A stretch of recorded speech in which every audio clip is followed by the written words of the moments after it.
everyone. Christopher Stephen Jacobs here, along with my lovely lady, Joanna Michaels, and my mother, Katrina Schaff. It is March 6, 2018, and it's our 41st episode. Though I knew that we would have a plethora of shows, I am overjoyed to see that we have gotten as far as we have. Tonight, we are talking about a topic that you think is well known, but in all actuality, we, as a race, have only scratched the surface on this topic. The topic tonight is that of portals, dimensions, and hidden rooms. However, first we want to take just a minute and talk about the feedback from some of the items we have been developing. Joanna, can you talk about this? Sure. The first item I'd like to bring to your attention is a bit of a thorn in the world of orgone generating devices. And I want to say that we will be using the term orgone generating devices instead of a commonly used term, which is orgonite, for the following reason. A gentleman by the name of Carl Weltz has trademarked the word orgonite. And when you trademark something, you must be willing to defend the trademark legally, which he has been doing. The kindest thing that I can say here is shame on you, Carl Weltz. Makes me wonder what side you're really on. Anyway, so we are here to say loud and clear to strip the word orgonite from your vocabulary. Use the phrase orgone generating devices instead, and let people know out there not to use the word. So if you go to shows and you see people touting their orgonite, please let them know that a gentleman trademarked that word and they shouldn't use it anymore to help them not get in trouble. Not that we have gotten in trouble, we haven't. We just found out about this and we're just want to make sure that everyone out there knows to please don't use that word. We don't want to see anyone get into a legal battle over that. Anyway, in regards to the orgone generating devices we have been making in the form of rods and bowls, we are really pleased to announce that the feedback we have been getting really inspires us to continue in this area. People have reported less harassment, better sleeping conditions, and a calm and peace. In theory, we knew these are the results people should expect, but we are all happily astonished still each time we hear about the results. There are several additional areas of expansion that we are developing, and I just want to make you all aware. As we mentioned before, we have been challenged to come up with a very effective method for countering negative energies being brought in by smart meters. This is related to the Arconian binary network and the dumbing down effect. We are in the mode of testing these now. We refer to these as ABN, which stands for Arconian Binary Network. So again, ABN Buster Rods. What little I can confirm right now is that these are extremely powerful rods with an aiming beam. So they literally are to be aimed at the smart meter. Folks, you cannot legally put something on the meter. Please do not do things like that. What this product will do is it aims a beam at it from a short distance. And these are so powerful that they are for outdoor use only. Do not use these indoors, ever. We here are very serious about orgone energy and the unknown effects of having too much and what it does to a person's nervous system. So please, please listen to our warnings. We've now just uploaded a video discussing what we call source code energy rods. We were asked to develop a tool that energy workers can use to aid in healing unbalanced energies of a person that leads to aches and pains and potential illness. So if you are interested in this, then there is a video that you can see up on the YouTube channel. You can look at that now and watch that and get an idea. Another spin on orgone fields is how the energies can be used in the area of specifically protecting dream time from negative incursions. So with that, we are working on developing what I kind of refer to as real hardcore working dream catchers. The inspiration came from Chawanda almost a year ago. Chawanda and his people had to overcome negativity in the same manner we are doing it here right now on Earth. They utilize the same principles of orgone and are sharing different applications to assist us now, and this happens to be one of them. The next area of importance has to do with once a dome-like effect has been set up to allow free thinking and feeling, people have been kind of beaten down so much that they may not easily remember certain healthy frequencies. So, for example, some people can't recall feeling happy or joyful. And it's like they lost that frequency. They don't even understand that, and it's a vibration. They don't even remember it anymore. So we were encouraged to develop a set of small handheld meditation rods to help people remember. Then it should be easier to put that frequency back into your life. And we will be filming an instructional video on this quite soon here, maybe tomorrow if we can. And then, of course, we'll put that up so everyone can get an idea of what we mean, what we were encouraged to develop for meditation rods. There is one topic in regards to all of this that we want to bring to everyone's attention. Currently, we are not aware of anything that we are doing that reverses all of the effects of aging. The human DNA skin suit ages and will have wear and tear for the time being. Our goal is to help with those that we can, and we do believe a positive impact can occur and quality of life will definitely improve. We do believe that the human lifespan and quality of life will continue to improve in general for humans. And we are thrilled if our products help in this area. However, if your expectation is perfection, then we do not know anyone who has gotten to that point yet. So just have some perspective. The goal is that this will improve your quality of life, but it's certainly not going to, and slow down potential things that are hard on the DNA skin suit. But expecting perfection at this point in time for humanity, for us people that are working on this, that's not realistic, to be quite honest. And so now we want to get on to the show for tonight. So now, as always, before we get going, we have our affirmation and blessing. So I'm going to read that for you now. And we're really pleased because this came from Ophelia. And I think this may be the first time that Ophelia actually did one for us. So, may the doorways of old and new be forever blocked from negative forces, and may the dimensional rift between us all be forever bridged with love and kindness. So, Chris, why don't you take it from here? All right. Now, to start things off, I'd like to briefly explain the types of portals out there. This will lead into dimensions and hidden rooms. Portal type number 1, oval portals. These portals are used primarily for distance traveling. They resemble the shape of a sideways egg and can open very much like an iris on a camera can.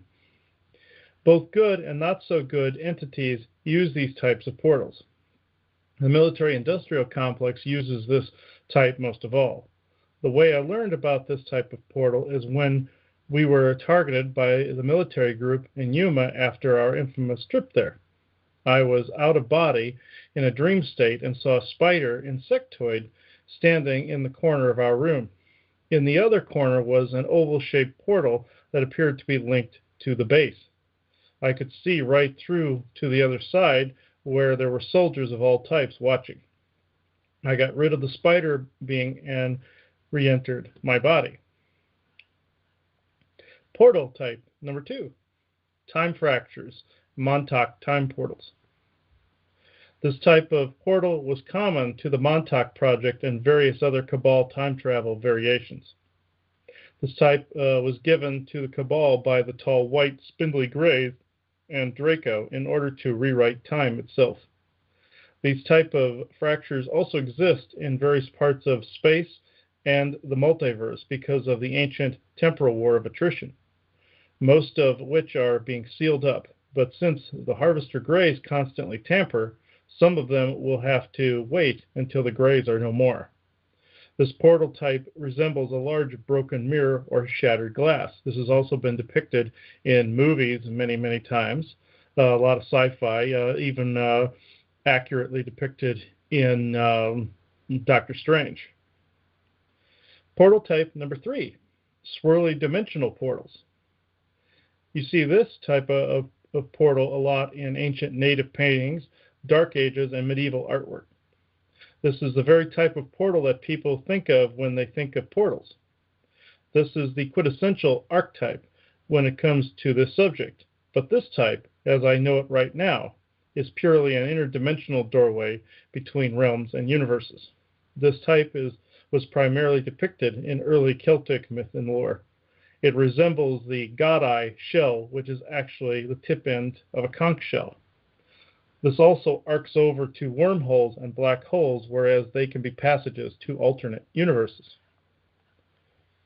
Portal type number 4, square or rectangular shaped portals. There are 2 types of these.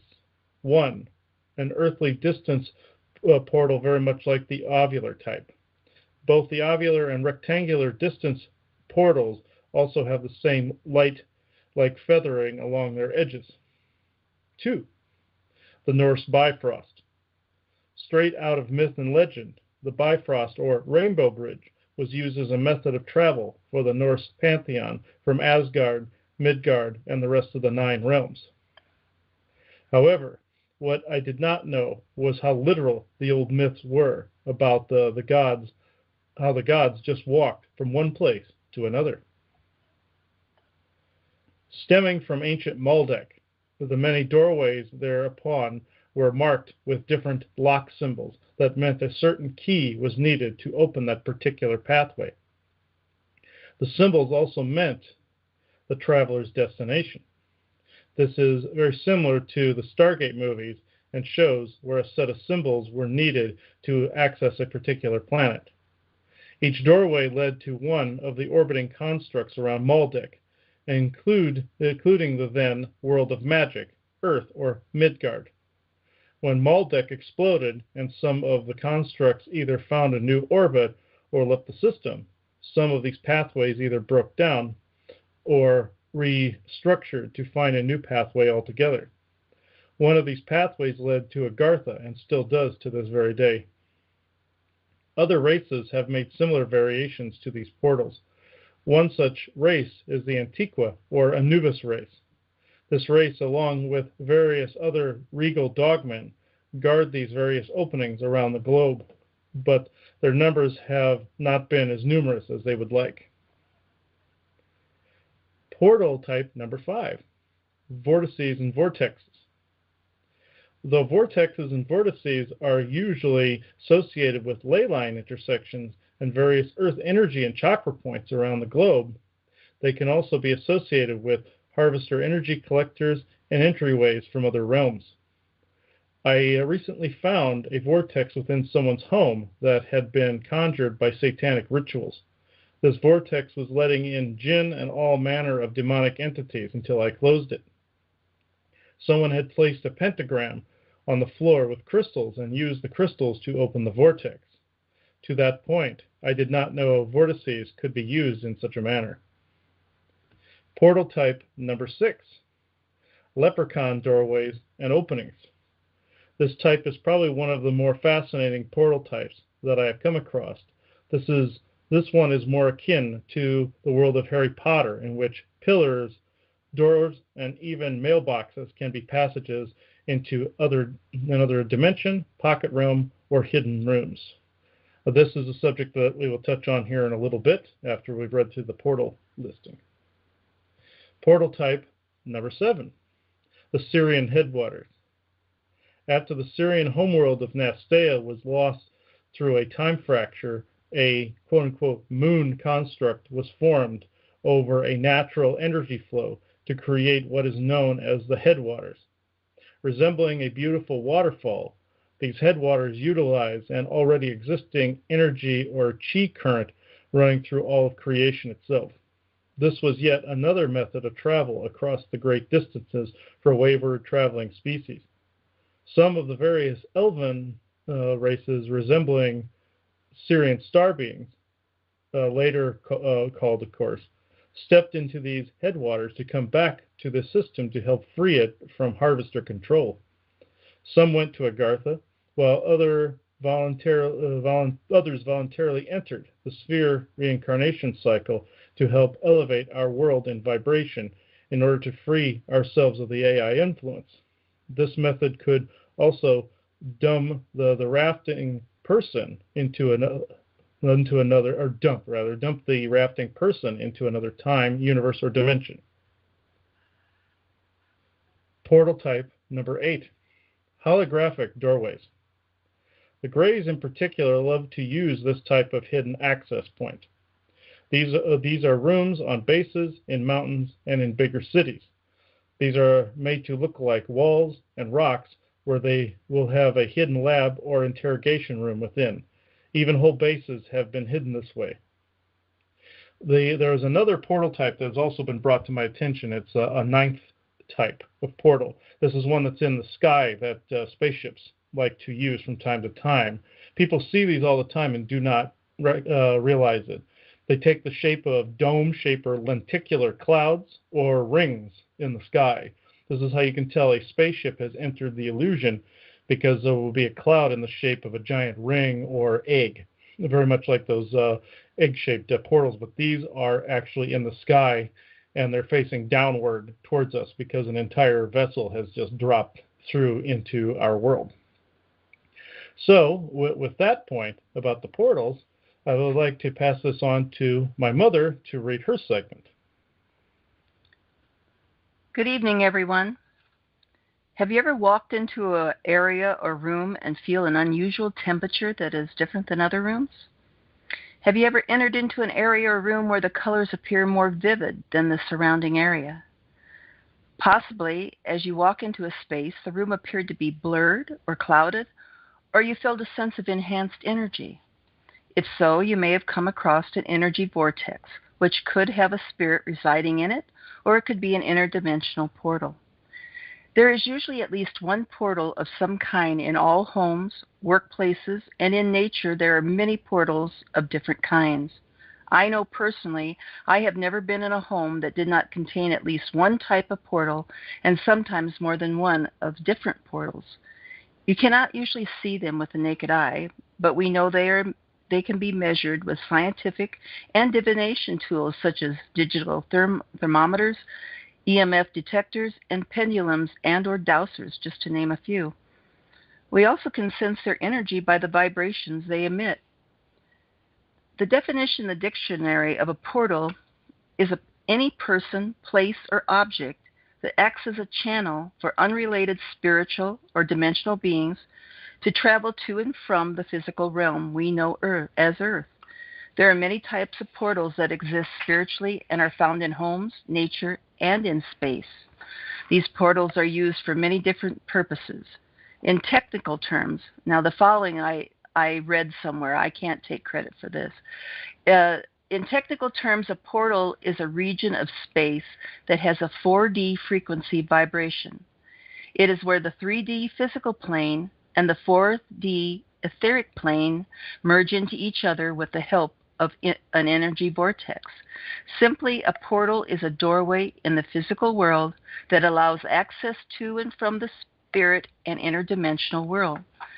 The existence of a portal can rely on a vortex of energy to sustain it.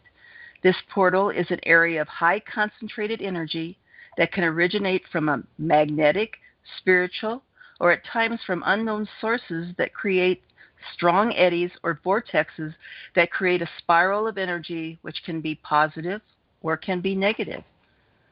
These portals can also exist where there are strong gravitational anomalies.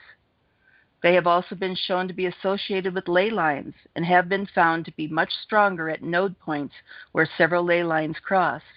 Sedona is an example of a magnetic area where several ley lines cross over each other and form vortexes. There are positive and there are negative portals. The positive portal is where the energy flows upward out of the earth. It feels spiritually good. It feels more electric than magnetic and can raise your spiritual skills and expand your consciousness. The negative portal is where the energy flows inward towards the earth. It feels heavier and it does not feel good. Fear is often experienced and you may feel like you stepped into a hurricane of emotions. You do not have to see a portal to be affected by it. Stepping into a negative portal's emitted energy can cause you to feel anger, hate, fear, jealousy, and depression, to name a few. Highly sensitive people can become victims of nightmares and have feelings of oppression. It makes sense that you would have negative feelings, since negative entities make use of this kind of portal. Whether portals are positive or negative, they are not always required for other dimensions to interact with ours, but I would think they are a convenient way of bridging the different planes. I have often been asked if spirits that visit us come through these portals.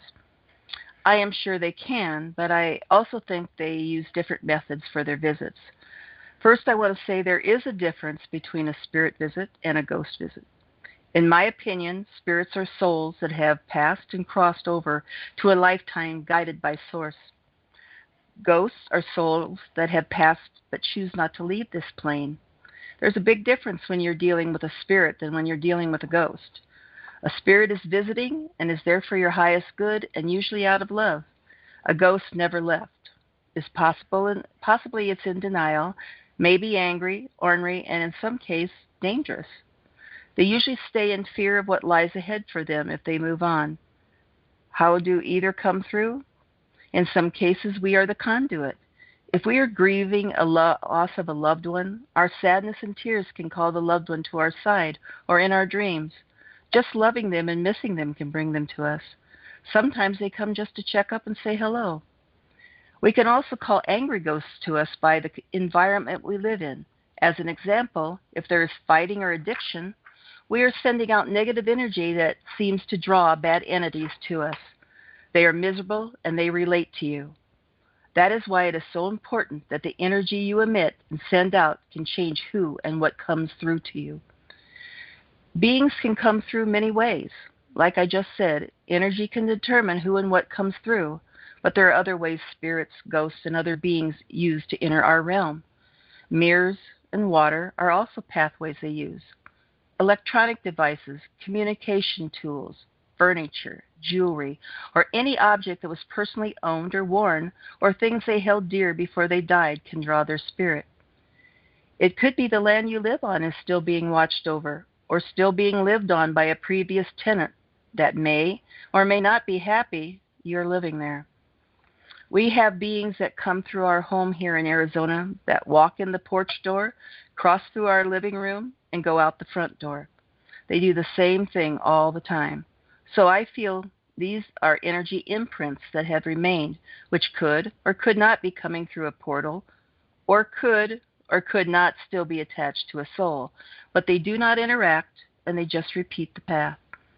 We also have beings that take the same path, and when they get to us, they make sure we know they are there.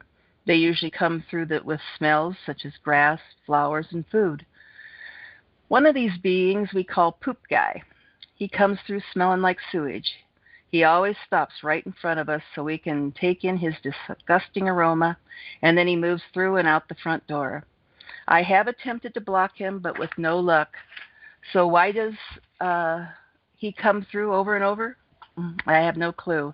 If it is a portal, you would think he would no longer choose to use the smell as his calling card. But we do have fun blaming Chris every time he comes through for his unique smell. As for me personally, my guides usually walk through the doors and come through windows.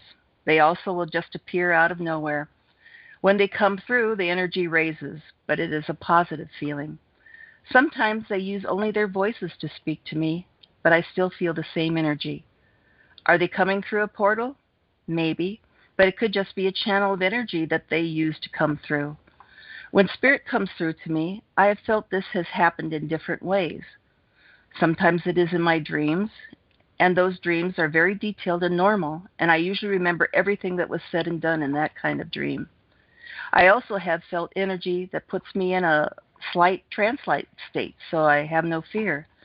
When this happens, I feel like they have lowered their dimension and I have raised mine. We kind of meet in the middle. The ones that really get to me is when spirit shows up in full body, solid, and looking like they had never crossed. Each time these events happen, no matter how they come through, portal or not, I am left with so many questions. Like, how is this possible? Where do you live? Are you with my other loved ones? Have you seen my dogs?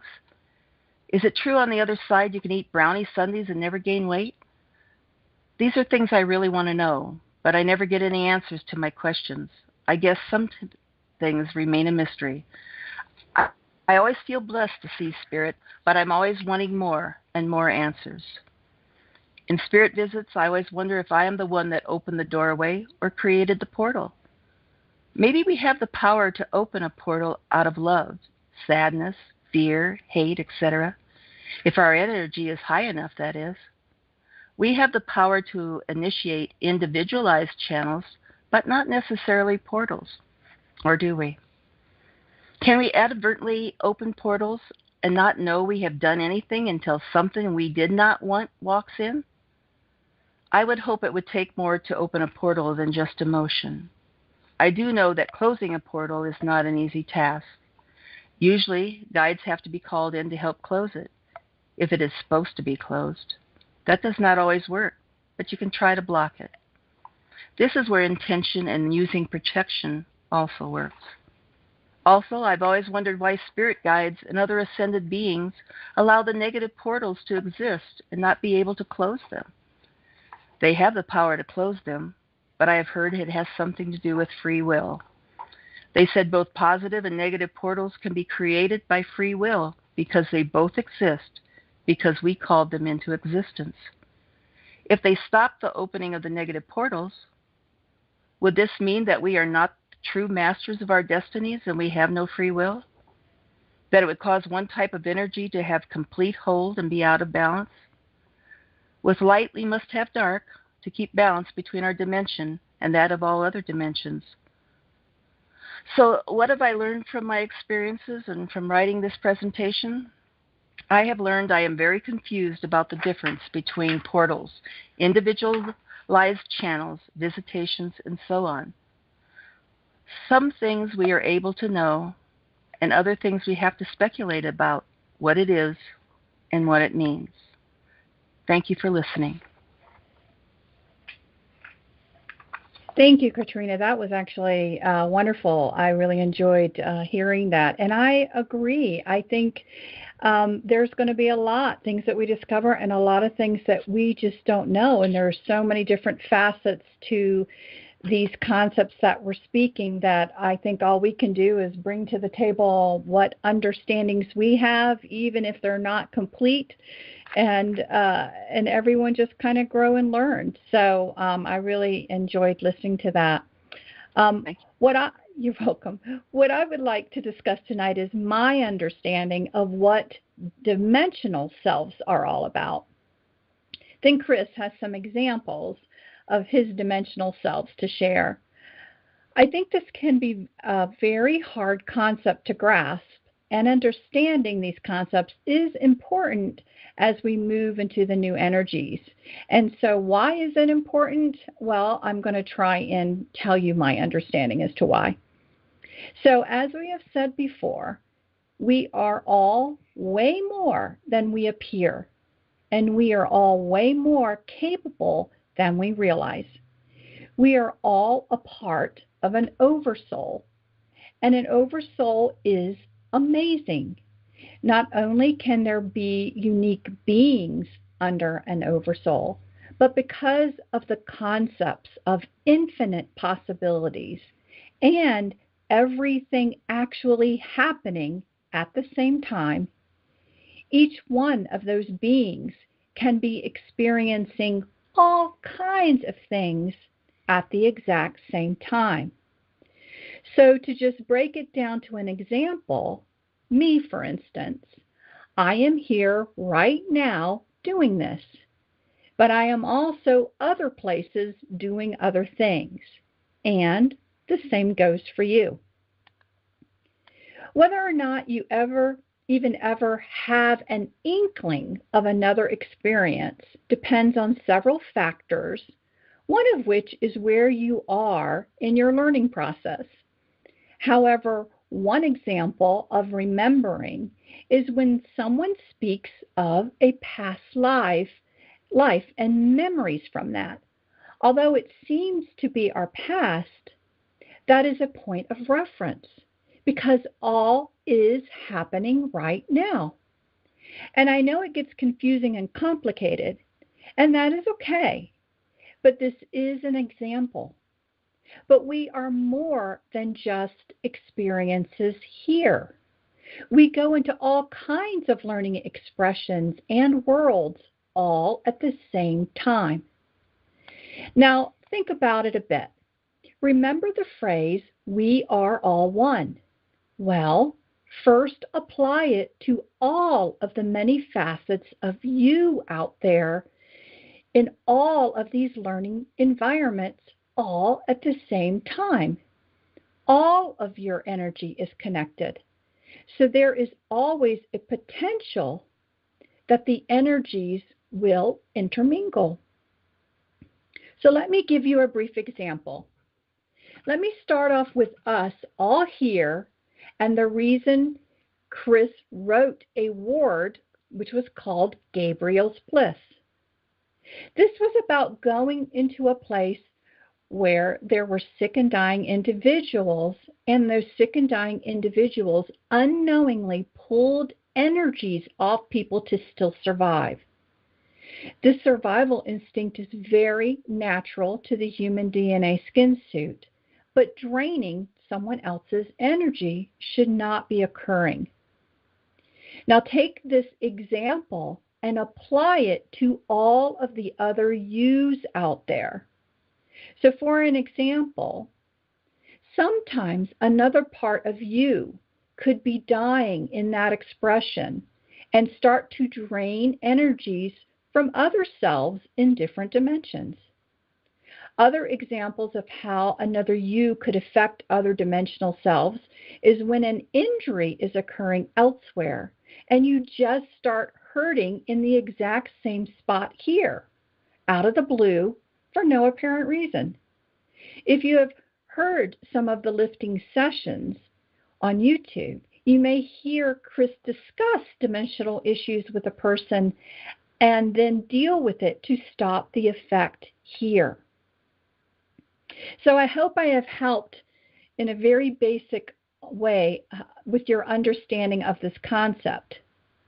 So many would naturally ask, well, how could I handle any of this if I didn't even know about it? And my understanding is that until there comes the point in your learning that you are aware of it, that the Oversoul and guides monitor these things and work it out on your behalf.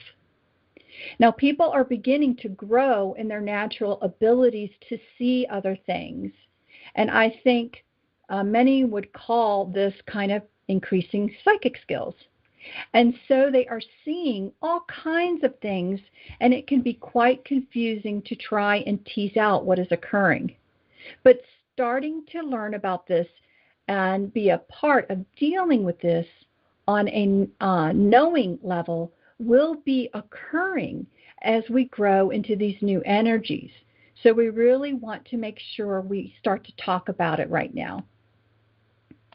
The one thing the guides have always said to us, even before I really understood what they meant, was that the current present moment self, for example, for me, this one, where I am speaking to you all right now, is the most important one.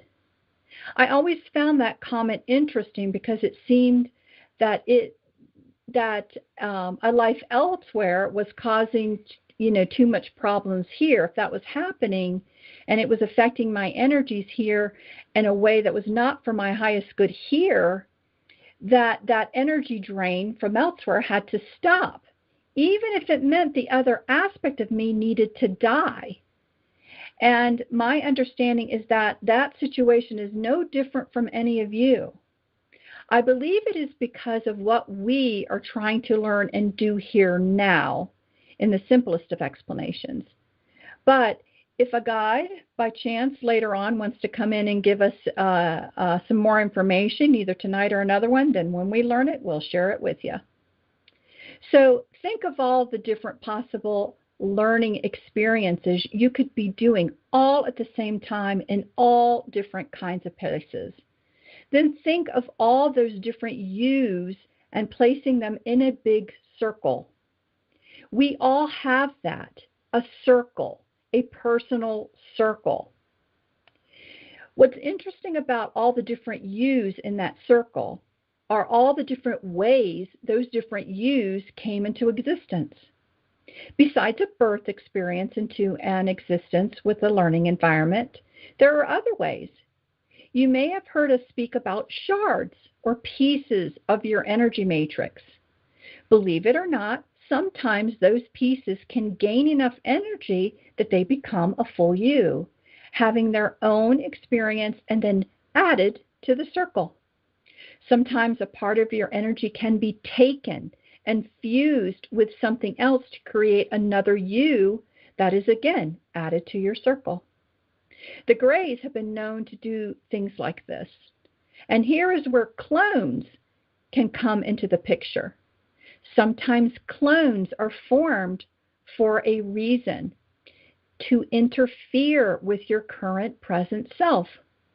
This knowledge that there is a circle that is basically all one energy is used, unfortunately, by negative beings. People of interest by the darkness have been cloned. The clone is elsewhere doing the bidding of the darkness, trying to affect someone's current present self. It can be done by direct telepathy to influence or by draining of energies. This is one reason why Chris kind of has a no-clone policy about himself. I have actually seen some of these clones and have had to make Chris aware so he can deal with it. And just as a side note, it is weird to see. I will definitely agree with that. But I know it is because I've seen it from my own eyes. So it gets complicated even in the discussion of a circle, but these clones and these other parts of you coming to existence, it really does occur. Where it can get even more complicated is when some of these parts of your circle live by pulling parts of the others into the circle's energy. Or when another part of the circle wishes their experience to be the dominant one. This is where you get into the topic of rogue expressions.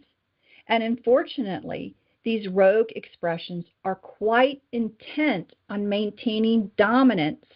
And so when it is discovered, well, it may not end too well for that one trying to maintain dominance when it's not supposed to be that way.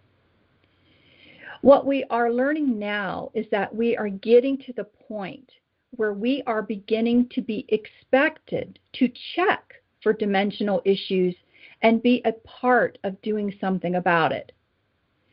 Chris has been required to do this the most. I have done a few as well as Katrina. However, it appears that as Katrina and I learn more, we will be expected to participate more. Sometimes participation is just knowing it is occurring, and sometimes it is seeing the issue, and sometimes there is a direct involvement. I guess I think the direct involvement is like training to become a guide ourselves at some point. I know I am a long way from being an official guide, but we have to start somewhere. So looking at my own different selves seems like a logical place to begin, for me at least. So I share all of this with you because it is our understanding of where we are headed. So just remember, we often think of past lives as what we experienced before here on earth. But there is actually way more. And if you are confused about what you are experiencing, then what I would say is please find someone who can help you understand what is actually going on. It will be of help, and I'm really sure of that. So, Chris, what do you have to say on this? All right. Let's see here. What I'm about to talk about are my own dimensional selves within the house of M, or the M Oversoul Circle. I will try to keep this subject short and the layman as much as possible. As Joanna just said, we are part of a much larger Oversoul Circle, and in this circle, there are many beings within this expression and many other universes. I will give you a few examples of my very own dimensions. In most of these dimensions, I find that I have female selves out there as well. Very few have been male. This was actually a pretty cool one that I'm about to talk to you about. This is before I met Joanna here in this expression and already was seeing things in another universe. Example 1, Lindar. On this particular Earth, Joanna and I were a king and a queen. The Earth was known as Lindar and was at war with a reptilian species. This Earth, being a total monarchy, had the style of a mix of Victorian Europe and colonial America. However, the technology was far more advanced than ours. Pads and tablets resembled scrolls, and the styluses were quills. I rather enjoyed looking into that universe, but it actually had a point to it. For one, the war with the reptilians was a good old-fashioned uprising with no harvester AI in sight. Secondly, in that expression, I and Joanna were rulers of that world. This expression occurred there and then began again as us here. You may ask, why didn't that expression become the preferred one? It is because in that one, no more lessons could be learned within that method of learning. So a much harder one was created by Source. This made it so that we must exist within our heart space primarily if we are to escape the harvester AI influence. The violent revolution is over, and the new methodology has begun. The only reason I was allowed to look into that universe was to help save my counterpart from death. Without my influence from here, that expression would have stagnated, and that vein or artery of creation would have been clogged. The same goes for non-me dimensional selves. Example 2, the Snow Elves. In that dimension, a group of white-skinned elves were running from a large creature in a snow-wooded area. I stepped in to stop the creature, and the tribe of elves escaped. You may ask why this was necessary for me to do? Because the fear and panic from that elven woman arced back to me was what I call a surge, or like an electrical surge. Since electricity is part of this equation, I felt the arc of emotion from that woman. When you go up the ladder, as I have, one must do this sort of maintenance in order to preserve one's energy here. You are the expression in the moment, and as such, you have the right to fix and or guide these other dimensions. Just don't be an overlord, or it will make matters worse for you here. One expression or dimension is not like another. Though they all operate in the now, they are in an expression of that circle that is needed for that layer, and as such cannot be messed with in accordance to your life here. That means no biases. They may have different religious beliefs. They may have all of that, and you have to sometimes mask yourself as a guide for them there in a way that's more acceptable to their expression. Sometimes energy can be stolen by dimensional selves or other universal selves. Say you have a strange dream where you're having sex or fighting. In each case, if this is indeed a dimensional self's life, this energy will have redistributed to that self and not you. making your life here not what it could be. In the sexual case, release that dimension with love and allow that self to have its life. In the fighting case, you may be required to save or not save that self. In some cases, that expression is supposed to die because of an energy that is not good for you, and in some cases, that expression dying will harm your own energy, giving away to demons and the like, piggybacking along the energy path. I have experienced all cases. The next one is sometimes a hard pill for people to swallow, if not the rest of it. Example 3, sacrificial archetypes. As was just mentioned, sometimes a self must die in order to preserve you here, especially when it comes to parallel universes. What happens there must stay there. What occurs there occurs so it does not happen here. An example of this is where there was a version of myself, Chris Jacobs, that was born female. In that universe, the Draco had overrun everything.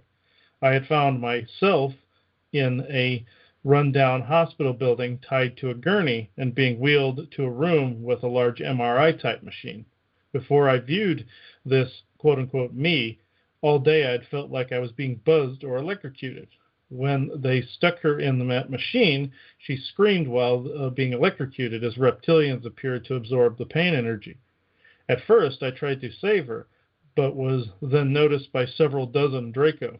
Isaac yelled at me to disconnect and allow the poor woman to die. I released her with love and allowed Isaac to disconnect me. The painful buzzing stopped. And I've had several other cases like that were very, very similar. There was a version of myself that was on an Earth that died off, and I was feeling like the Earth was strange in some way, but that particular dimension was experiencing a death. I had other selves actually die in battle, not just parallel universe versions, but the other different selves, not just the Chris Jacobs selves in the parallel universes. Example 4, voluntary expressions. These types are self-explanatory. Our core self wanted to experience a particular way of living. One could say that our current life is a reflection of such an expression, but I found others that are quite fun and playful. I will not go into specifics, but suffice to say these are usually very fun to look at. You know, and the one thing, let me just jump here and say, because I found this interesting. So Chris can, his skill level right now is he can go into this area and really see a lot going on. For me, I get clips of something going on. Normally if something's not feeling right, and taking a look, you know, like I say, like a little vision of playette will start to come out, and I see a clip it. And usually enough of a clip it to say, oh, there's something going on, and that's why I'm feeling this way.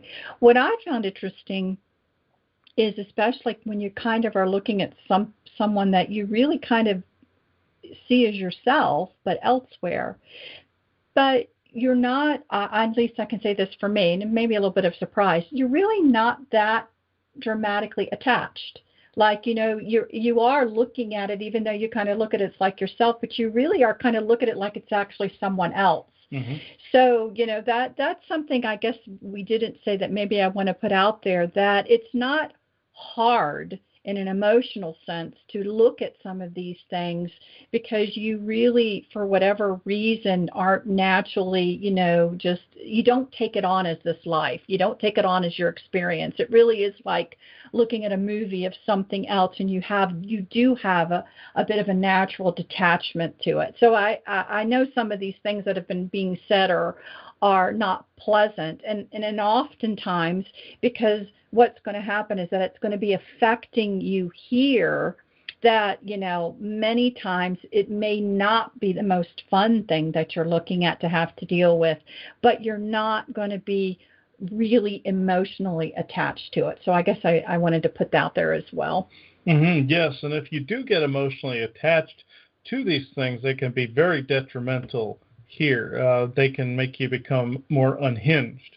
When I first started doing these dimensions, I was curious as to looking into some of these other modalities and these other universes, but I didn't realize that some of them operate on different levels of physics as well that contradict ours here, may even flow in reverse from ours here, and maybe even affect the brain chemistry here. And I did not realize this. There's a certain level of looking at it, and there's a certain level of stepping away from it. Even if something's really cool, I've run into a ton of cool ones, but then I've had to be cut off. And in some cases, I wasn't cut off so that I could actually see the effect of it here. And it can be very, very disorienting and very, very bipolar, let's say. So it can affect you just as badly as if you don't deal with something.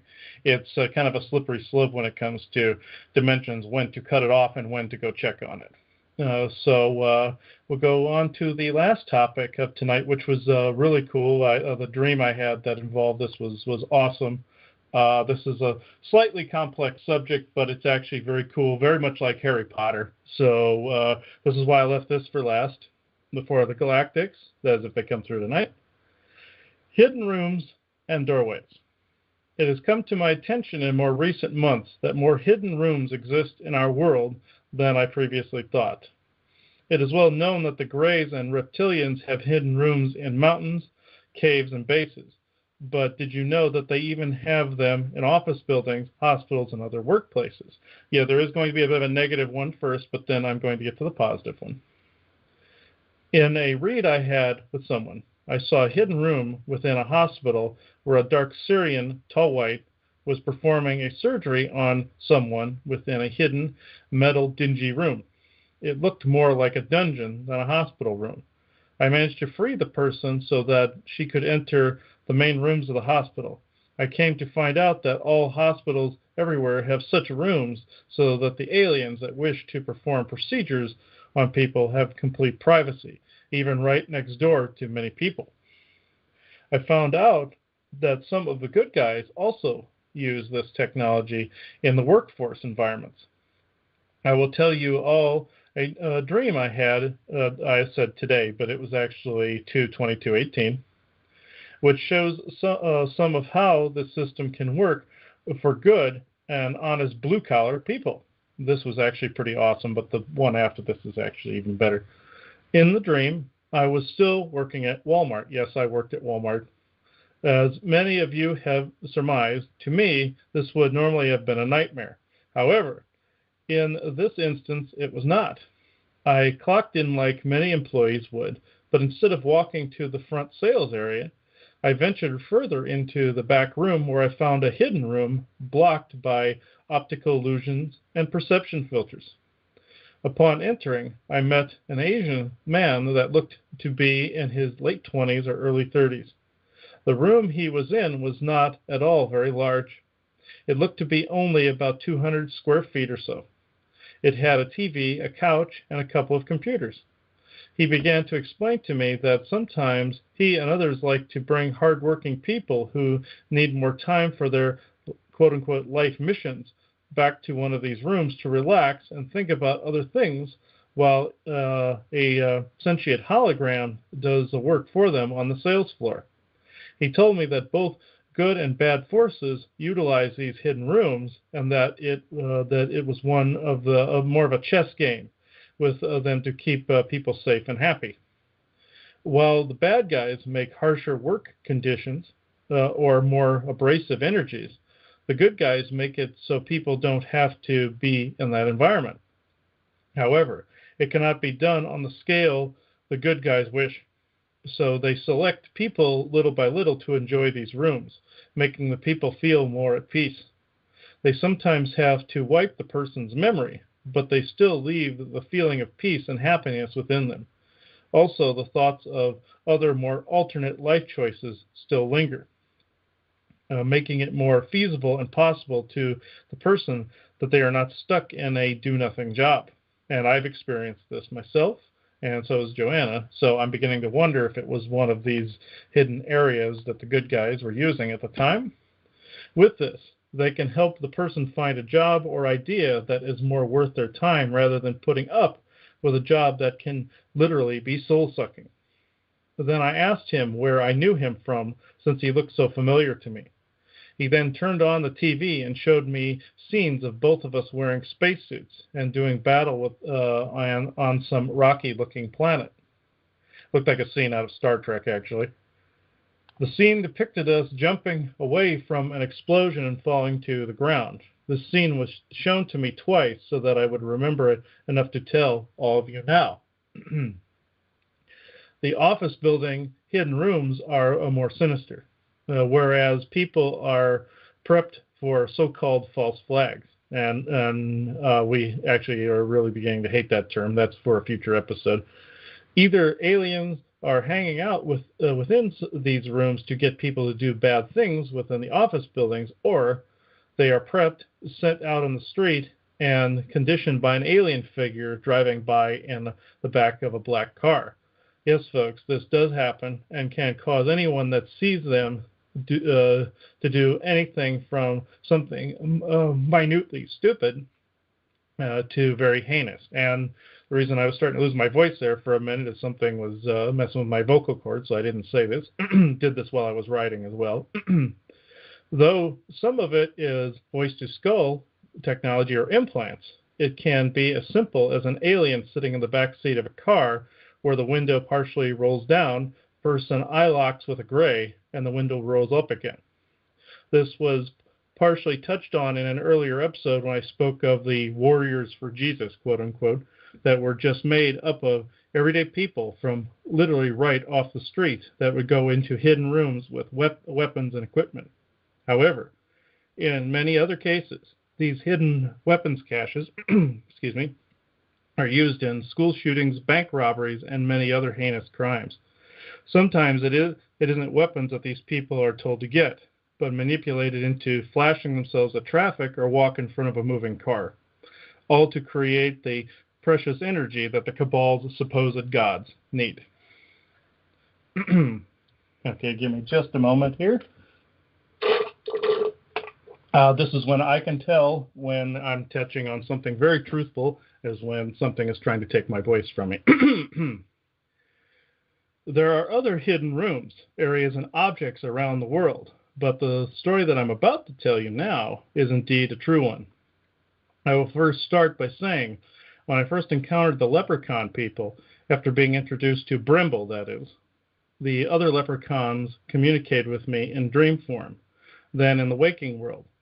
In a dream, years ago, he showed me a hidden world interdimensionally around the London area.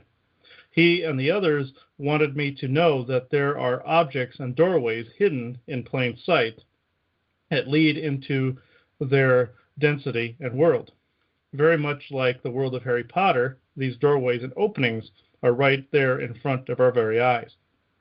Objects such as pillars, mailboxes, and even doors in buildings lead to these areas.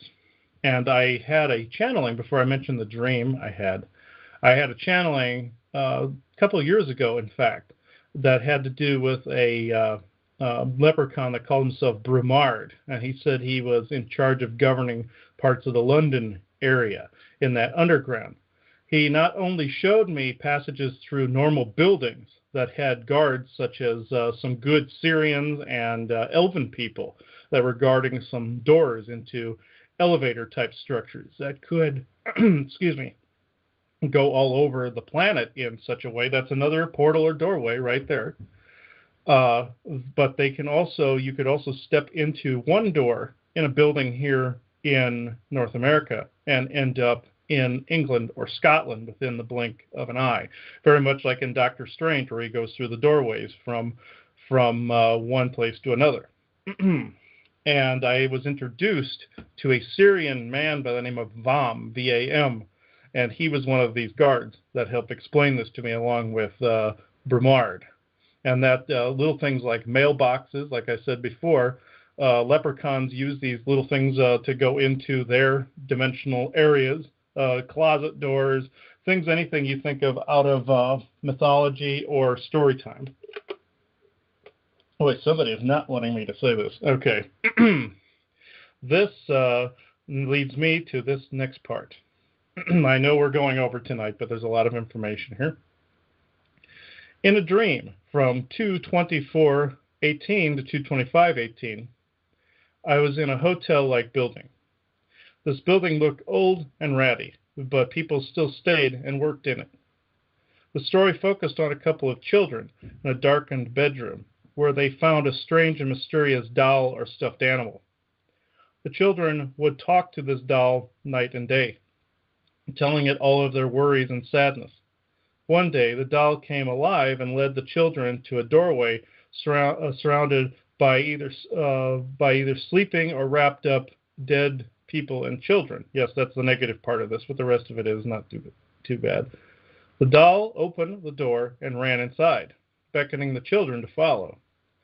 When they did, they were in a large town or village that was virtually empty. They were told that they were safe there. This town was very reminiscent of a Renaissance fair, complete with shops, a food market, and homes. The children ran back in the creepy building to find someone to tell. However, the building was run by a creepy, spindly-looking lady in black that wore her head up in an elongated point. Oh boy, they are really trying to stop me from saying this tonight. Sorry, everybody. The story continued on as the two children and a few adults resisted the creepy lady and her darkened magic by snapping people out of their programming long enough to get them to the doorway. They passed many distractions, including a few dark, naked nymphs sent to kill them if they approached the doorway. In this, they were attempting to stop them from getting into their heart space. When the vast majority of the people found that space, they found the doorway just like the children did. And together they walked into that town. This is the same problem I had when I wrote this. It was raining when they got there, but this did not matter to the people. While they stood in amazement, several people began to emerge from the center of town. One man was their spokesperson. He was tall, thin, and had a brown beard, hair, and pointed ears like an elf. He began to congratulate people on making it back to them after so very long, and thank the children for being brave enough to talk to the doll, meaning no ego was involved. These people allowed the others to all stay for as long as they wished, even live there with their families. When everyone rejoiced, the man with the pointy ears looked at me and said, "This is the dream world. Remember to play." This is where it ended, but I figured out that the doll was their way of getting around the rules of engagement. When the children spoke their worries to it with an open heart, the right people heard them. You see, it was a transmitter all along that the people had to notice in heart and not just in face-to-face sight. I found out that some of these doorways to the leprechaun realm are guarded fiercely by the Draco and Spindly Greys.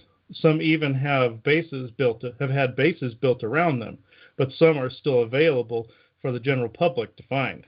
This is also why the dolls are used, to find the people and to regain what was lost so very long ago.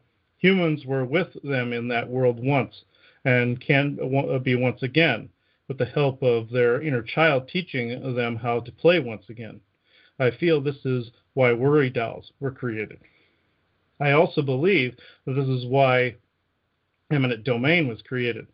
Why would you need to take over a town to build a military base when you could just build it right beside the town, disturbing no one? I feel some, if not all, of these towns and places seized in eminent domain, at least for bases and so-called disease control, were because of the aforementioned doorways and portals. I feel there have also been UFOs found, ruins found, and many other so-called classified items or things found in or around these towns to warrant stealing them from the people. This was the information that I was given. This was given to me in a quantum speak. This was not any one particular guide that gave me that information. It was just a download that I was given. Give me a minute. I got to get another drink here.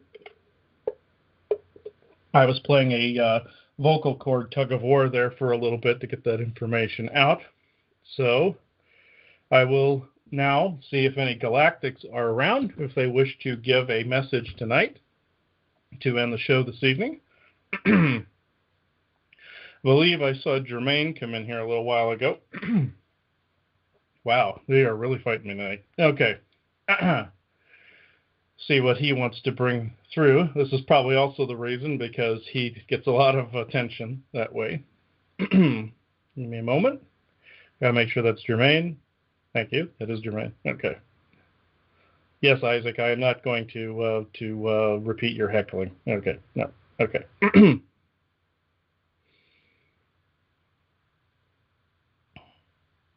Greetings, everyone. I must be brief. I am known as Jermaine. My message tonight is a short but poignant one.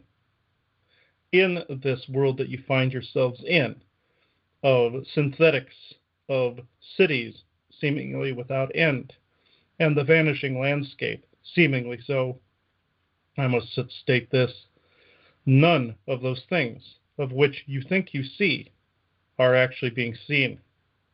What I'm saying is this: some of the good forces out there attribute bits of your cities and bits of your synthetics to actually guard these hidden doorways and portals.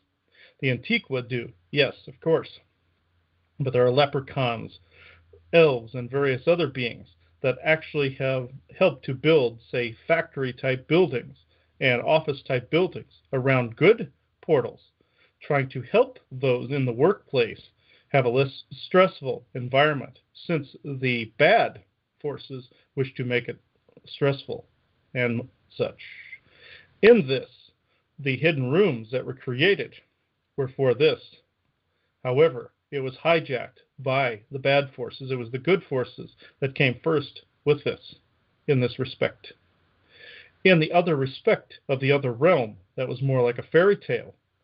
All things that you have known in your story time, all creatures, all manner of people, all manner of places, is 100% true. In this, the bad forces do not wish you to know these things, because these things put you back in the childlike mindset and in the heart space of where you belong. In this, I must end tonight's chatter, but I will say this: the environments you find yourselves in, overage or no overage of darkness, are exactly where you are supposed to be to combat these particular energies. And in some cases, some people are put close to what they would think a soul-sucking job in order to guard some of these hidden rooms, doorways, portals, and entryways. This is unbeknownst to them, because they are what you would call a sleeper agent or actual incarnated guardian of sorts. I will not go into it further. Just know this stuff happens, folks. I am Jermaine, and I must close the conduit for now. Blessings to all of you.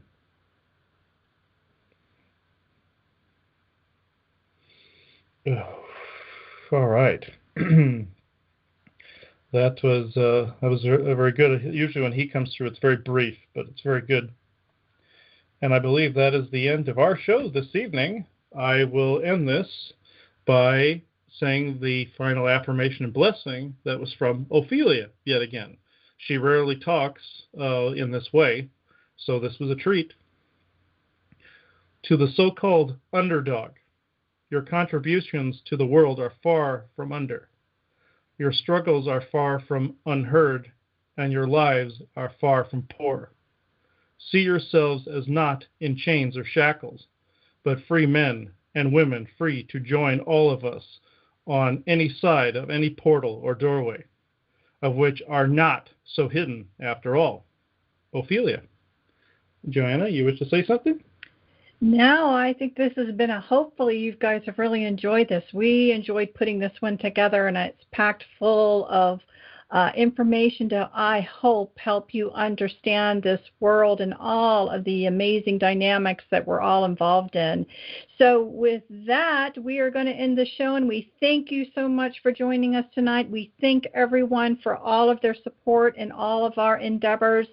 Certainly go to the website if you want to see what we're up to, or to Chris's YouTube, and we will see you guys next week for the monthly Q&A. So with that, you guys have a great week ahead of you. Good night, everybody, and have a great night and week.